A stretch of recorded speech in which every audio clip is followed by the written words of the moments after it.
বছর ঘুরলেই বাংলায় বিধানসভা নির্বাচন। ২৬-এর ভোটের আগে দেওয়ালে দেওয়ালে চলছে ধর্মযুদ্ধ। বিজেপির হিন্দু হিন্দু ভাই ভাই, ২৬-এ বিজেপিকে চাই। ভোটের আগে হিন্দুদের গরম করতে রাস্তায় নামলেন বিজেপি বিধায়ক। এই স্লোগানের ওপরে ভর করে হিন্দুদের একত্রিত করতে মরিয়া চেষ্টা চালাচ্ছে গেরুয়া বাহিনী। ২৬-এর ভোটে হিন্দুত্বকে এই মুহূর্তে ট্রাম্প কার্ড করে আদৌ কি ভোট বৈতরণী পদ্মশিবির পার করতে পারবে, সেই প্রশ্নই এই মুহূর্তে উঠছে। শুক্রবার সকালে বাঁকুড়ার ধলডাঙ্গা মোড়ে বাঁকুড়ার বিজেপি বিধায়ক নীলাদ্রি শেখর দানার নেতৃত্বে বিজেপি কর্মী সমর্থকেরা তারা রাস্তায় নামলেন।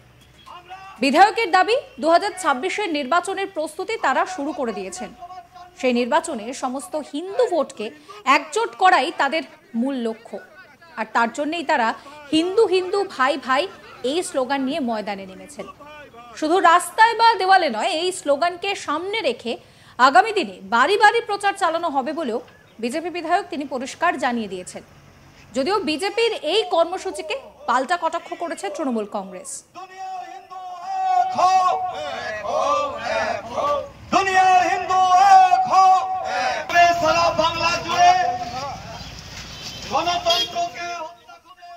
বিজেপি বিধায়ক নীলাদ্রি শেখর দানা কি বলছেন শোনাবো আপনাদের। যারা আমাদের জাতীয়তাবাদী নাগরিক বাস করেন, তার মধ্যে হিন্দুর মধ্যেই সমস্ত সম্প্রদায় পড়ছে।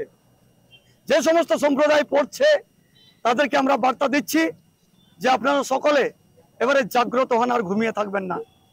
আজকে মায়েদের উপরে অত্যাচার, আজকে দেবদেবীদের মূর্তি ভাঙা, আগুন লাগিয়ে পুড়িয়ে দেওয়া, এই অত্যাচার আজ সহ্য করা যায় না। আজকে এটার জন্য আমাদের প্রতিবাদ হিসাবে রাস্তায় নামতে হবে। সেই প্রতিবাদ গণতন্ত্র পদ্ধতির প্রতিবাদ থাকবে।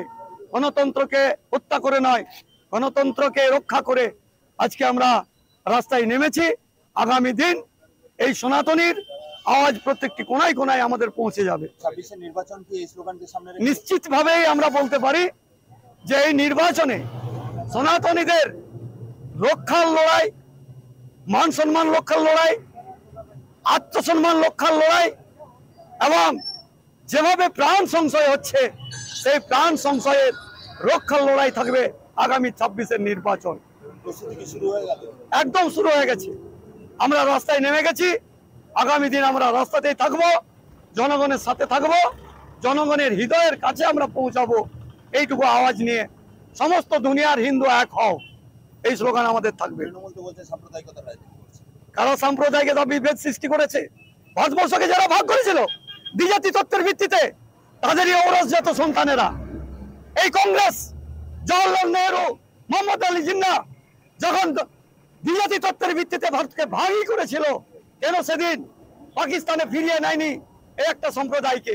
ভারতবর্ষের বীজ তারা রোপণ করে গেছে।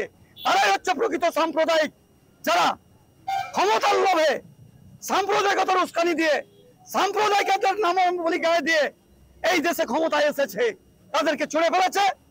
আজকে ৩৪ বছরের সিপিএমকে ছুঁড়ে ফেলবে এই ১৩ বছরের এই ক্ষমতাসীন সরকারটাকে, যারা বুর্জোয়ার দল করছে, ধর্মের ভিত্তিতে যারা দেশকে প্রকৃতভাবে ভাগ করে গেছে, তাদেরকে ছুঁড়ে ফেলবে। উল্টো দিকে তৃণমূলের দাবি, হিন্দু হিন্দু ভাই ভাই ৩৫৬ দিন মানুষ তৃণমূলকেই পায়। তৃণমূলের তরফে পলাশ সাহা কি বলছেন শোনাবো আপনাদের। দেখুন, প্রথমে বলি যে আজকের যে বিজেপি ধর্মের ভিত্তিতে যেভাবে রাজনীতিটা করছে, আমরা ওনাদেরকে একটি কথা বলতে চাই যে হিন্দু হিন্দু ভাই ভাই ৩৬৫ দিন জগদলবাবু অঞ্চলে মানুষ তৃণমূলকেই পায়। এখানে ভোট হলে বিধায়ক আসে, লোকসভা ব্লকের যারা নেতৃত্ব তারা আসে, কিন্তু ভোট পেরিয়ে গেলে তাদের কিন্তু আর পাওয়া যায় না। তাই এখানের মানুষ পুরা সম্পূর্ণভাবে অবগত যে হিন্দু হিন্দু ভাই ভাই আগামী বিধানসভা ভোটে তারা তৃণমূলকেই চায়, আদার্স আর কোনো পার্টিকে কিন্তু তারা প্রাধান্য দিতে নারাজ। এই মুহূর্তে দাঁড়িয়ে ২০২৬-এর বিধানসভা নির্বাচনের জোর প্রস্তুতি শুরু করে দিয়েছে পদ্মশিবির। ধর্মীয় ইস্যুকে সামনে রেখেই এবারের নির্বাচনের ভোট বৈতরণী বিজেপি পার করতে চাইছে, সেই কথা কিন্তু তৃণমূলের তরফে বারবার অভিযোগ করে বলা হচ্ছে। শুভেন্দু অধিকারী থেকে শুরু করে সুকান্ত মজুমদার, তারা সকলেই একই কথা বলছেন যে বাংলায় কিন্তু হিন্দুরা বিপন্ন, এবং তারা বারবার বলছেন যে এবার হিন্দুরা জেগে উঠেছে। কিছুদিন আগে অর্জুন সিং তিনি মন্তব্য করেছিলেন যে ভোটের সময় হিন্দুরা বাড়িতে ঘুমান, তার জন্যই এখনো পর্যন্ত তৃণমূল কংগ্রেস শাসন করছে এই রাজ্যকে। এই পরিস্থিতিতে দাঁড়িয়ে ফের একবার বিজেপির তরফ থেকে এই হিন্দু হিন্দু ভাই ভাই এই স্লোগান সামনে এনে রীতিমতন মিছিল করা হয়েছে। বিজেপির তরফ থেকে বলা হচ্ছে যে এই মুহূর্তে দাঁড়িয়ে বাংলায় হিন্দুরা তারা বিপন্ন। শুভেন্দু অধিকারী, সুকান্ত মজুমদার তারা অভিযোগ করছেন যে বাংলায় হিন্দুদের ওপরে অত্যাচার হচ্ছে, সেই পরিস্থিতি বারবার ঘুরে ফিরে আসছে।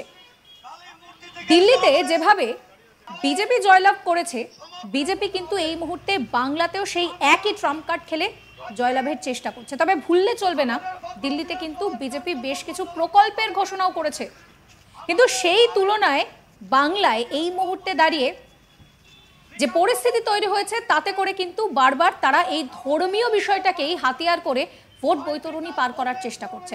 বিজেপির তরফে নীলাদ্রি শেখর দানা তিনি ঠিক কি বলছেন আরো একবার শোনাবো আপনাদের। যারা আমাদের জাতীয়তাবাদী নাগরিক বাস করেন তার মধ্যে হিন্দুর মধ্যেই সমস্ত সম্প্রদায় পড়ছে। যে সমস্ত সম্প্রদায় পড়ছে তাদেরকে আমরা বার্তা দিচ্ছি যে আপনারা সকলে এবারে জাগ্রত হন, আর ঘুমিয়ে থাকবেন না। আজকে মায়েদের উপরে অত্যাচার, আজকে দেবদেবীদের মূর্তি ভাঙা, আগুন লাগিয়ে পুড়িয়ে দেওয়া, এই অত্যাচার আজ সহ্য করা যায় না। আজকে এটার জন্য আমাদের প্রতিবাদ হিসাবে রাস্তায় নামতে হবে। সেই প্রতিবাদ গণতন্ত্র পদ্ধতির প্রতিবাদ থাকবে। গণতন্ত্রকে হত্যা করে নয়, গণতন্ত্রকে রক্ষা করে আজকে আমরা রাস্তায় নেমেছি। আগামী দিন এই সনাতনীর আওয়াজ প্রত্যেকটি কোনায় কোনায় আমাদের পৌঁছে যাবে। 26 নির্বাচন কি এই স্লোগানকে সামনে রেখে? নিশ্চিতভাবেই আমরা বলতে পারি যে এই নির্বাচনে সনাতনীদের রক্ষার লড়াই, মান সম্মান রক্ষার লড়াই, আত্মসম্মান রক্ষার লড়াই এবং যেভাবে প্রাণ সংশয় হচ্ছে সেই প্রাণ সংশয়ের রক্ষার লড়াই থাকবে আগামী 26-এর নির্বাচন। প্রস্তুতি কি শুরু হয়ে গেল? একদম শুরু হয়ে গেছে। আমরা রাস্তায় নেমে গেছি। আগামী দিন আমরা রাস্তাতেই থাকবো, জনগণের সাথে থাকবো, জনগণের হৃদয়ের কাছে আমরা পৌঁছাবো।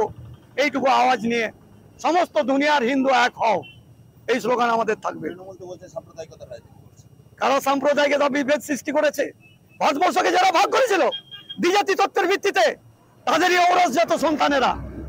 এই কংগ্রেস, জওয়াহরলাল নেহরু, মোহাম্মদ আলী জিন্নাহ যখন দ্বিজাতি তত্ত্বের ভিত্তিতে ভারতকে ভাগই করেছিল, কেন সেদিন পাকিস্তানে ফিরিয়ে নেয়নি এই একটা সম্প্রদায়কে?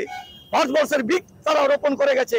তারাই হচ্ছে প্রকৃত সাম্প্রদায়িক, যারা ক্ষমতার লোভে সাম্প্রদায়িকতার উস্কানি দিয়ে সাম্প্রদায়িকতা। এই ভিডিও সম্পর্কে আপনাদের মতামত জানাবেন, কমেন্ট সেকশন খোলা রয়েছে আপনাদের জন্য। সমস্ত খবরের আপডেটের জন্য আজ তাক বাংলাকে সাবস্ক্রাইব করবেন, নোটিফিকেশনের জন্য বেল আইকনে ক্লিক করবেন। আমরা হোয়াটসঅ্যাপেও রয়েছে, ফলো করবেন আজ তাক বাংলার হোয়াটসঅ্যাপ চ্যানেলও।